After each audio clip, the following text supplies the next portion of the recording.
Hi all, നമ്മുടെ mission കാക്കി ചലഞ്ചിൻ്റെ 7ാമത്തെ ദിവസമാണ്. ഇന്ന് നമ്മൾ എടുക്കാൻ പോകുന്നത് NDPS ആക്റ്റാണ്. ഓക്കെ, അപ്പോൾ നമ്മുടെ ചാനൽ ആദ്യമായിട്ടാണ് കാണുന്നെങ്കിൽ നമ്മുടെ മിഷൻ കാക്കി എന്ന് പറയുന്നത് കേരള PSC യൂണിഫോം ഫോഴ്സിലോട്ട് നടത്തുന്ന എല്ലാ എക്സാംസിനും വേണ്ടിയിട്ടുള്ള ഒരു കോമൺ കോച്ചിങ് പ്രോഗ്രാമാണ്. അപ്പോൾ ഇത് പെയ്ഡ് ക്ലാസ് ഒന്നുമല്ല, ഫ്രീ ആയിട്ട് എടുക്കുന്നതാണ്. അപ്പോൾ നിങ്ങൾ ഇൻട്രസ്റ്റ് ഉണ്ടെങ്കിൽ ക്ലാസ്സിൽ ജോയിൻ ചെയ്യാനുള്ള ലിങ്ക് നമ്മൾ കമൻ്റായിട്ട് ആഡ് ചെയ്തിട്ടുണ്ടാവും. അപ്പോൾ നമുക്ക് നേരെ ക്ലാസ്സിലോട്ട് പോകാം. ഹായ് ഓൾ, നമ്മൾ നോക്കാൻ പോകുന്നത് NDPS ആക്റ്റാണ്. അപ്പോൾ ആദ്യം തന്നെ അതിൻ്റെ ഫുൾ ഫോം നോക്കുക. The narcotic drugs and psychotropic substance act 1985 എന്നാണ് നിയമം അറിയപ്പെടുന്നത്. അപ്പം ഏത് വർഷം നിലവിൽ വന്നെന്നുള്ളത് കണക്ട് ചെയ്ത് പഠിച്ചു വെക്കുക. 1985 NDPS ആക്ട് നിലവിൽ വരുന്നത്. അപ്പോൾ നിയമത്തിൽ പറയുന്ന 2 വാക്കുകളാണ് narcotic drugs and psychotropic substance എന്നുള്ളത്. ഓക്കെ, ജസ്റ്റ് സിമ്പിളായിട്ട് പറഞ്ഞുതരാം. നാർക്കോട്ടിക്സ് എന്ന് പറഞ്ഞു കഴിഞ്ഞാൽ നമ്മുടെ ബ്രെയിനെ തളർത്തി കളയുന്ന, അതായത് നമുക്കൊരു ക്ഷീണം പോലെ ഉറക്കത്തിലോട്ടൊക്കെ എത്തിക്കുന്ന സബ്സ്റ്റൻസിനെയാണ് നാർക്കോട്ടിക് ഡ്രഗ്സ് എന്ന് പറയുന്നത്. സൈക്കോട്രോപിക് സബ്സ്റ്റൻസ് എന്ന് പറഞ്ഞു കഴിഞ്ഞാൽ നമ്മുടെ ബ്രെയിനെ ഉണർത്തുന്ന അല്ലെങ്കിൽ ഉന്മാദം തരുന്ന പദാർത്ഥങ്ങളെയാണ് സൈക്കോട്രോപിക് സബ്സ്റ്റൻസ് എന്ന് പറയുന്നത്. അപ്പോൾ ആ 2 കാര്യങ്ങൾ മനസ്സിൽ വെക്കുക. ഇനി എന്നാണ് NDPS ആക്ട് നിലവിൽ വന്നതെന്ന് ചോദിച്ചു കഴിഞ്ഞാൽ 1985 നവംബർ 14 അതുപോലെ തന്നെ രാഷ്ട്രപതി ബില്ലിൽ ഒപ്പുവെക്കുന്നത് 1985 സെപ്റ്റംബർ 16 ബില്ലിൽ ഒപ്പുവെച്ച രാഷ്ട്രപതി ആരാന്ന് ഓർത്തു വെക്കുക, ഗ്യാനി സെയിൽ സിംഗ് ആണ്. ഇനി NDPS ആക്റ്റിലെ 8 ചാപ്റ്ററുകളും അതുപോലെ തന്നെ 83 സെക്ഷനുകളുമാണ് അടങ്ങിയിട്ടുള്ളത്. അപ്പോൾ നമ്മൾ ചിലതിൽ 6 ചാപ്റ്റർ എന്ന് കാണും, പക്ഷേ 2 എണ്ണം കൂടെ അതിനകത്തോട്ട് ആഡ് ആക്കിയിട്ടുണ്ട്. അപ്പം 8 ചാപ്റ്ററും ഉണ്ട്, 83 സെക്ഷൻസും ഉണ്ട്. അപ്പോൾ എന്തിനു വേണ്ടിയിട്ടാണ് ഇത്തരത്തിലൊരു നിയമം കൊണ്ടുവന്നതെന്ന് ചോദിച്ചു കഴിഞ്ഞാൽ നമ്മൾ നേരത്തെ പറഞ്ഞ 2 ടൈപ്പ് പദാർത്ഥങ്ങളുണ്ടല്ലോ, നാർക്കോട്ടിക് സബ്സ്റ്റൻസും അതുപോലെ തന്നെ സൈക്കോട്രോപിക് സബ്സ്റ്റൻസും. അപ്പോൾ ഈ 2 കാര്യങ്ങളെ ഡീൽ ചെയ്യാൻ വേണ്ടിയിട്ടാണ് ഈ ആക്ട് കൊണ്ടുവരുന്നത്.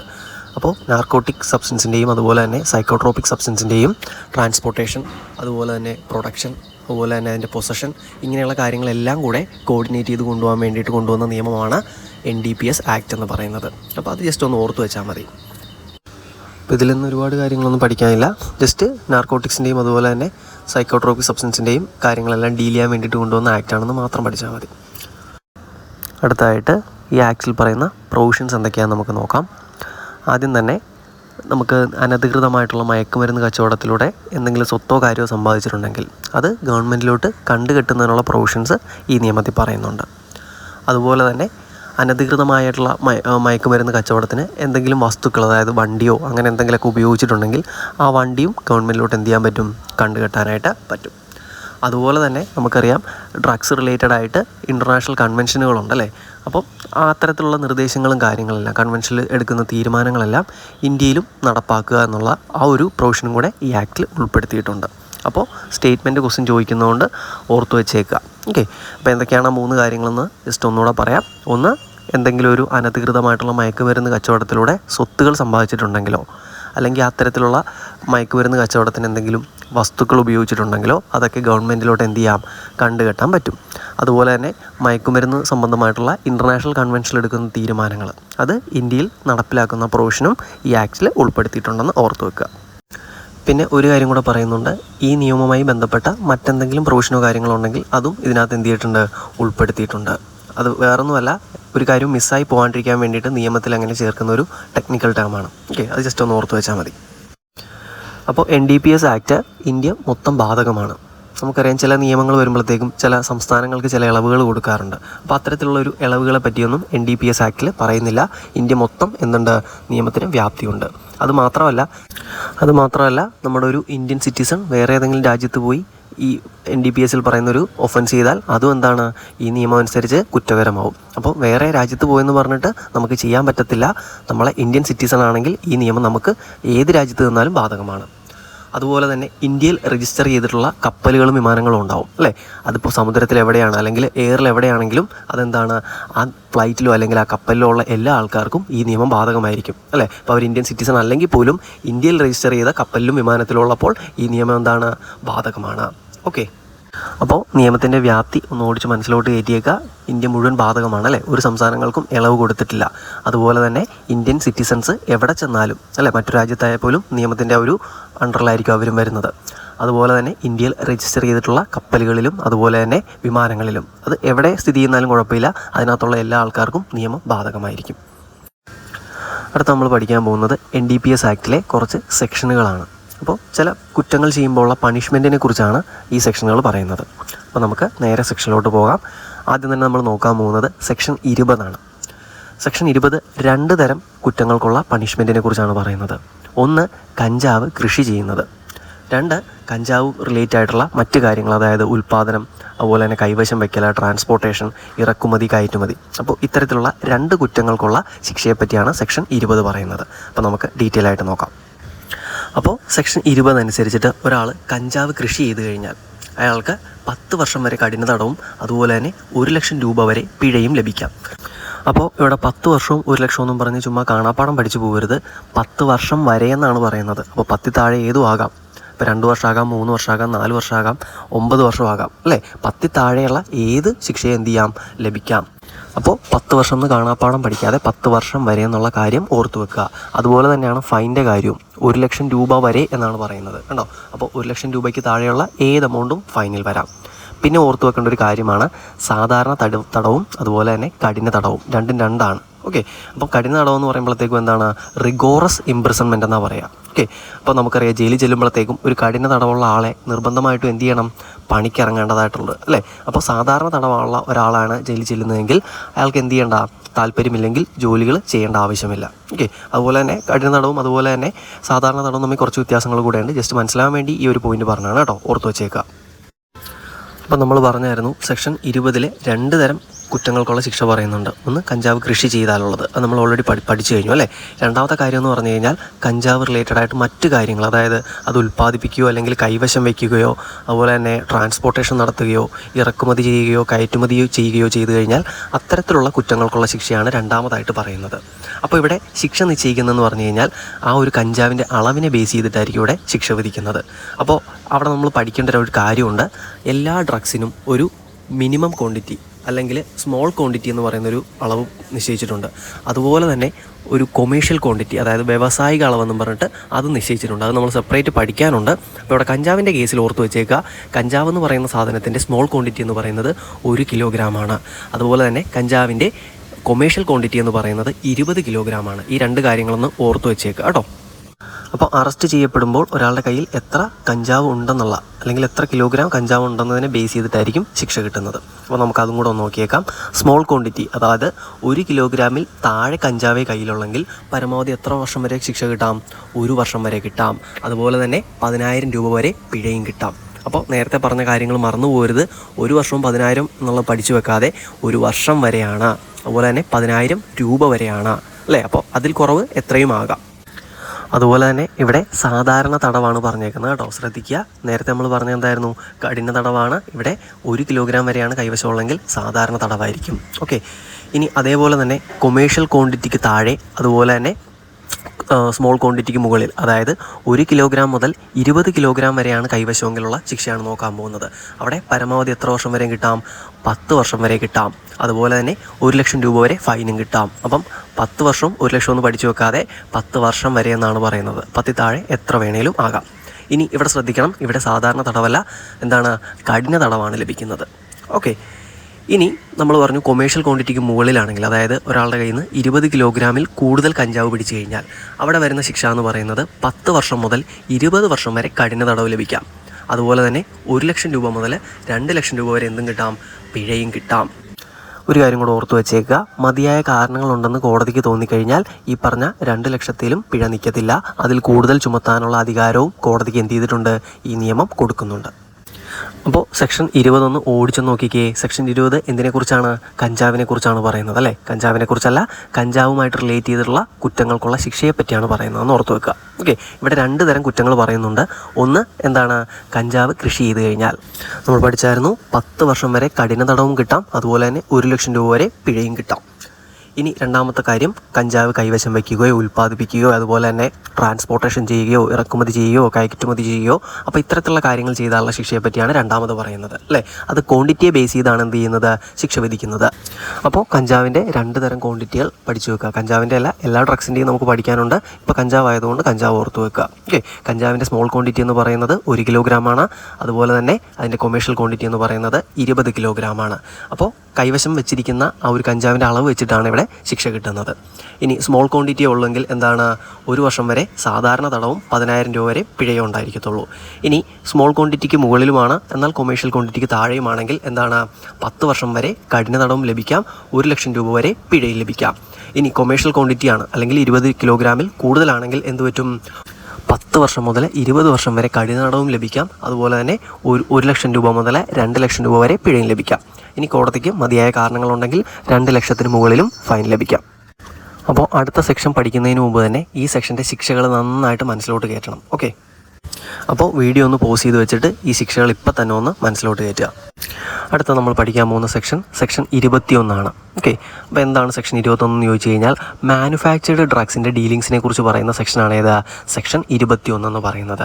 എന്തൊക്കെ കാര്യങ്ങളാണ് നോക്കിക്കുകയും, NDPS ആക്ടിലെ ഏതെങ്കിലും വ്യവസ്ഥ, ചട്ടം, ഉത്തരവ് അല്ലെങ്കിൽ ലൈസൻസിൻ്റെ നിബന്ധന ലംഘിച്ചുകൊണ്ട് ഏതെങ്കിലും ഒരു മാനുഫാക്ചർഡ് ഡ്രഗ് അല്ലെങ്കിൽ ആ മാനുഫാക്ചർഡ് ഡ്രഗ് അടങ്ങിയിട്ടുള്ള മറ്റെന്തെങ്കിലും വസ്തുക്കൾ കൈവശം വയ്ക്കുകയോ നിർമ്മിക്കുകയോ ട്രാൻസ്പോർട്ട് ചെയ്യുകയോ കയറ്റുമതി ചെയ്യുകയോ ഇറക്കുമതി ചെയ്യുകയോ അപ്പോൾ ഇത്തരത്തിലുള്ള കാര്യങ്ങൾ ചെയ്തു കഴിഞ്ഞാലുള്ള ശിക്ഷയെ പറ്റിയാണ് സെക്ഷൻ 21 പറയുന്നത്. ഓക്കെ, അപ്പോൾ ജസ്റ്റ് ഒന്ന് ഓർത്തു വെക്കുക എന്തിനെ പറ്റിയാണെന്നുള്ളത്. മാനുഫാക്ചർഡ് ഡ്രഗ്സിൻ്റെ ഡീലിങ്സ് ആണെന്നുള്ളത് മൊത്തത്തിൽ എന്ത് ചെയ്താൽ മതി, ഓർത്തു വെച്ചാൽ മതി. അപ്പോൾ നമുക്ക് ഇതിനുള്ള പണിഷ്മെൻറ്റ് എന്താണെന്നുള്ളത് നോക്കാം. അപ്പോൾ ഇവിടെ പറഞ്ഞേക്കുന്ന പണിഷ്മെൻ്റ് ഒന്ന് നോക്കിക്കേ, സെക്ഷൻ 20 തന്നെയല്ലേ എന്ന്. അപ്പോൾ അതിന് വേണ്ടിയിട്ടാണ് സെക്ഷൻ 20 നന്നായിട്ട് പഠിക്കാനായിട്ട് പറഞ്ഞത്. അപ്പോൾ സെയിം പണിഷ്മെൻറ്റ് തന്നെയാണ് ഇവിടെയും കൊടുക്കുന്നത്. ഓക്കെ, പക്ഷേ ഒരു കാര്യം ഓർത്തേക്കണം, ഇവിടെ സ്മോൾ ക്വാണ്ടിറ്റിയും കൊമേഴ്ഷ്യൽ ക്വാണ്ടിറ്റിയും വ്യത്യാസപ്പെടും. കാരണം മാനുഫാക്ചർഡ് ഡ്രഗ് പലതരത്തിലുണ്ട്. അപ്പോൾ ഓരോന്നിനും ഓരോ ക്വാണ്ടിറ്റീസാണ് പറയുന്നത് കേട്ടോ. അപ്പോൾ കഞ്ചാവിൻ്റെ 1 കിലോ 20 കിലോ എന്നുള്ള ആ ഒരു ക്വാണ്ടിറ്റി പഠിച്ചു വെക്കരുത്, ഇവിടെ ഡിഫറൻ്റ് ആയിരിക്കും. ഓക്കെ, അത് നമ്മൾ സെപ്പറേറ്റ് ഒരു ക്ലാസ്സിൽ എടുക്കുന്നുണ്ട് കേട്ടോ. അപ്പോൾ ജസ്റ്റ് ഒന്ന് നോക്കിക്കേ, സ്മോൾ ക്വാണ്ടിറ്റി ആണെങ്കിൽ പരമാവധി എന്താണ്, 1 വർഷം വരെ തടവും ലഭിക്കാം, അതുപോലെ തന്നെ 10,000 രൂപ വരെ പിഴയും ലഭിക്കാം. ഇനി സ്മോൾ ക്വാണ്ടിറ്റിക്കും കൊമേഴ്ഷ്യൽ ക്വാണ്ടിറ്റിക്കും ഇടയിലാണെങ്കിലോ 10 വർഷം വരെ കഠിന തടവും ലഭിക്കാം, 1 ലക്ഷം രൂപ വരെ പിഴയും ലഭിക്കാം. ഇനി കൊമേഴ്ഷ്യൽ ക്വാണ്ടിറ്റിക്ക് മുകളിലാണെങ്കിലോ 10 വർഷം മുതൽ 20 വർഷം വരെ കഠിന തടവും ലഭിക്കാം, അതുപോലെ തന്നെ 1 ലക്ഷം രൂപ മുതൽ 2 ലക്ഷം രൂപ വരെ പിഴയും ലഭിക്കാം. നേരത്തെ പറഞ്ഞതുപോലെ തന്നെ കോടതിക്ക് മതിയായ കാരണങ്ങളുണ്ടെങ്കിൽ എന്ത് ചെയ്യാം, 2 ലക്ഷത്തിന് മുകളിൽ ഫൈൻ ഇടാനും അധികാരമുണ്ട്. അപ്പോൾ ഇത്രയും കാര്യങ്ങളൊന്ന് മനസ്സിലോട്ട് കയറ്റുക. അപ്പോൾ സെക്ഷൻ 21 എന്തിനെ പറ്റിയാണ് പറയുന്നത്, മാനുഫാക്ചർഡ് ഡ്രഗ്സിൻ്റെ ഡീലിങ്സിനെ പറ്റിയാണ് പറയുന്നത്, അല്ലെങ്കിൽ അതിൻ്റെ പണിഷ്മെൻറ്റിനെ പറ്റിയാണ്. അടുത്ത് നമ്മൾ നോക്കാൻ പോകുന്ന സെക്ഷൻ 22. അപ്പോൾ നമുക്കിവിടെ ഒരു അഡ്വാൻറ്റേജ് കിട്ടുന്നതെന്ന് പറഞ്ഞാൽ സെക്ഷൻ 20 നന്നായിട്ട് പഠിച്ചിട്ടുണ്ടെങ്കിൽ 21 22 നമുക്ക് എന്ത് ചെയ്യാം, എളുപ്പം പഠിച്ചെടുക്കാം. അപ്പോൾ സെക്ഷൻ 22 പറയുന്നത് എന്താണെന്ന് വെച്ച് കഴിഞ്ഞാൽ സൈക്കോട്രോപിക് സബ്സ്റ്റൻസ് ഡീലിങ്സ് നടത്തുന്നതിനുള്ള പണിഷ്മെൻറ്റിനെ കുറിച്ചാണ്. നേരത്തെ പറഞ്ഞതുപോലെ തന്നെ സൈക്കോട്രോപിക് സബ്സ്റ്റൻസ് ഉൽപ്പാദിപ്പിക്കുകയോ കൈവശം വയ്ക്കുകയോ ട്രാൻസ്പോർട്ടേഷൻ നടത്തുകയോ കയറ്റുമതിയോ ഇറക്കുമതിയോ ചെയ്തു കഴിഞ്ഞാലുള്ള ശിക്ഷയെപ്പറ്റി പറയുന്നതാണ് സെക്ഷൻ 22 എന്ന് പറയുന്നത്. ഇവിടെയും പണിഷ്മെൻറ്റ് സെയിം ആയിട്ടാണ് വരുന്നത്, പക്ഷേ ക്വാണ്ടിറ്റിയിൽ വ്യത്യാസം ഉണ്ടാകും കേട്ടോ. അപ്പോൾ നമ്മൾ സെപ്പറേറ്റ് ആയിട്ട് എടുക്കുമെന്ന് പറഞ്ഞായിരുന്നു. അപ്പോൾ കഞ്ചാവിൻ്റെ ക്വാണ്ടിറ്റിയാണ് സ്മോൾ ക്വാണ്ടിറ്റി 1 കിലോഗ്രാമും കൊമേഴ്ഷ്യൽ ക്വാണ്ടിറ്റി 20 കിലോഗ്രാമും. അത് എല്ലാ ഡ്രഗ്സിനും സെയിം ആണെന്ന് വിചാരിച്ചിരിക്കരുത്, ഓരോ ഡ്രഗ്സിനും വ്യത്യാസമാണ്. ഓക്കെ, എന്നാൽ പണിഷ്മെൻറ്റ് എന്താണ്, സെയിം ആയിട്ടാണ് വരുന്നത്. നമുക്ക് പണിഷ്മെൻറ്റ് ഒന്ന് ജസ്റ്റ് നോക്കിയേക്കാം. നോക്കിക്കേ, ഇവിടെ സ്മോൾ ക്വാണ്ടിറ്റി ആണെങ്കിൽ നേരത്തെ പറഞ്ഞതുപോലെ തന്നെ പരമാവധി 1 വർഷം വരെ സാധാരണ തടവും കിട്ടാം, അതുപോലെ തന്നെ 10,000 രൂപ വരെ പിഴയും ലഭിക്കാം.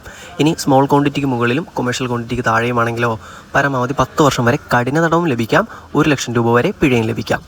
ഇനി കൊമേഴ്ഷ്യൽ ക്വാണ്ടിറ്റിക്ക് മുകളിലാണെങ്കിൽ എന്ത് ചെയ്യാം, 10 വർഷം മുതൽ 20 വർഷം വരെ തടവ് ലഭിക്കാം. അതുപോലെ തന്നെ 1 ലക്ഷം രൂപ മുതൽ 2 ലക്ഷം രൂപ വരെ ഫൈനും ലഭിക്കാം. നേരത്തെ സെക്ഷനുകൾ പറഞ്ഞ പോലെ തന്നെ മതിയായ കാരണങ്ങളുണ്ടെന്ന് കോടതിക്ക് തോന്നിക്കഴിഞ്ഞാൽ 2 ലക്ഷത്തിന് മുകളിൽ ഫൈൻ ഈടാക്കാനുള്ള അധികാരവും കോടതിക്കുണ്ട്. അപ്പോൾ സെക്ഷൻ 22 എന്താണ് പറയുന്നതെന്ന് ഓർത്തു വെക്കുക. സൈക്കോട്രോപിക് സബ്സ്റ്റൻസിൻ്റെ ഡീലിങ്സിനുള്ള പണിഷ്മെൻറ്റിനെ കുറിച്ചാണ് സെക്ഷൻ 22 പറയുന്നത്. ഇനി എന്താണ്, പണിഷ്മെൻറ്റ് കോമൺ ആയതുകൊണ്ട് അത് ഒരെണ്ണം പഠിച്ചു കഴിഞ്ഞാൽ നമുക്ക് 3 സെക്ഷൻ ഉപയോഗിക്കാൻ പറ്റും. അടുത്ത് നമ്മൾ നോക്കാൻ പോകുന്നത് സെക്ഷൻ 50. സെക്ഷൻ 50 എന്ന് പറഞ്ഞു കഴിഞ്ഞാൽ ഒരാളുടെ ദേഹപരിശോധന നടത്തുമ്പോൾ പാലിക്കേണ്ട കാര്യങ്ങളെ പറ്റിയാണ് സെക്ഷൻ 50 പറയുന്നത്.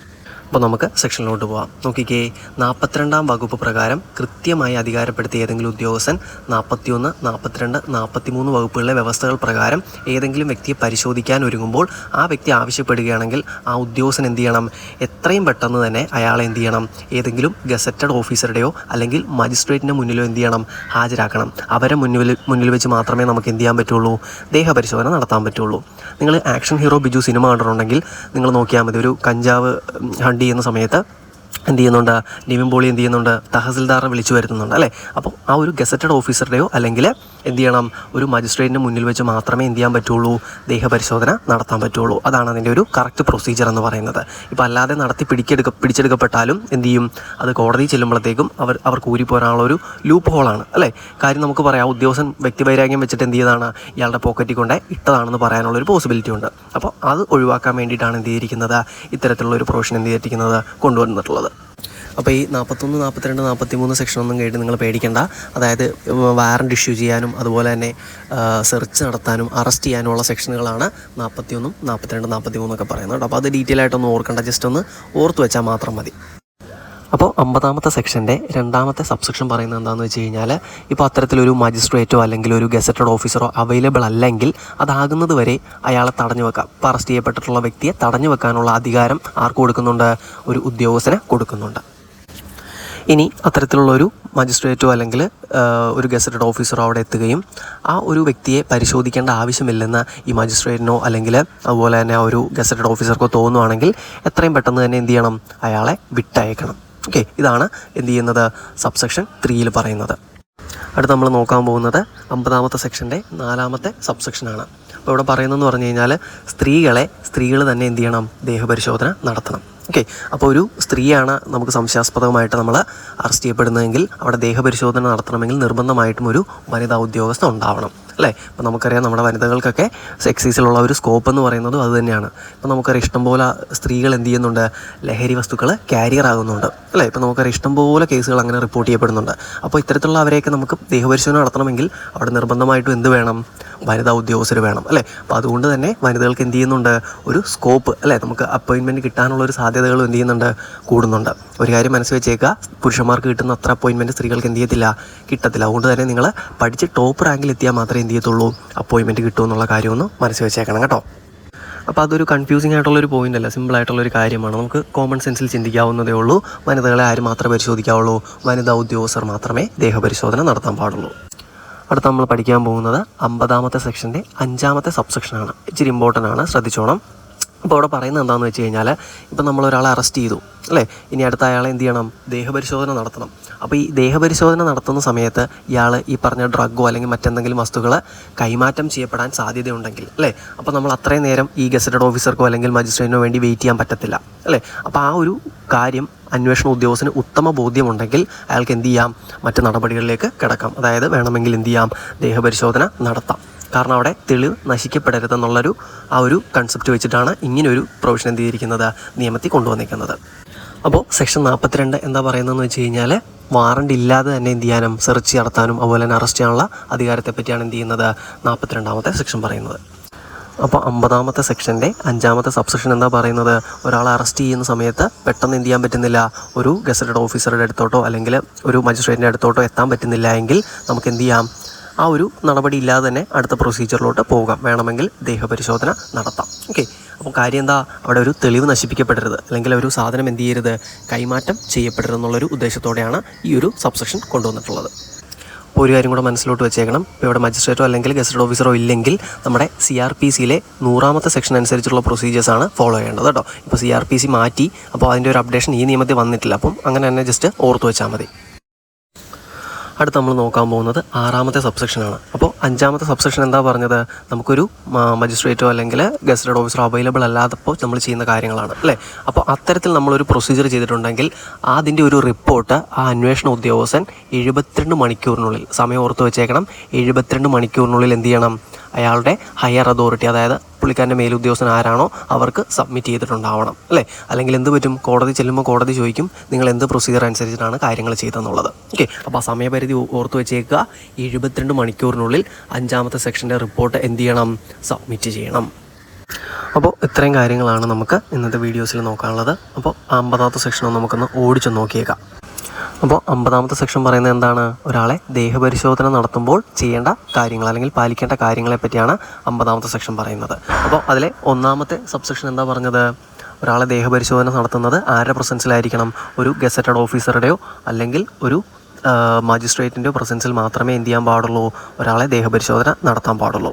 ഇനി 2ാമത്തെ സബ്സെക്ഷൻ എന്താ പറയുന്നത്, നമുക്ക് അത്തരത്തിലുള്ളൊരു മജിസ്ട്രേറ്റിൻ്റെയോ അല്ലെങ്കിൽ ഒരു ഗസറ്റഡ് ഓഫീസറുടെയോ അടുത്തെത്തുന്നത് വരെ ആ അറസ്റ്റ് ചെയ്ത ആളെ തടഞ്ഞു വെക്കാനുള്ള അധികാരം അന്വേഷണ ഉദ്യോഗസ്ഥനുണ്ട്.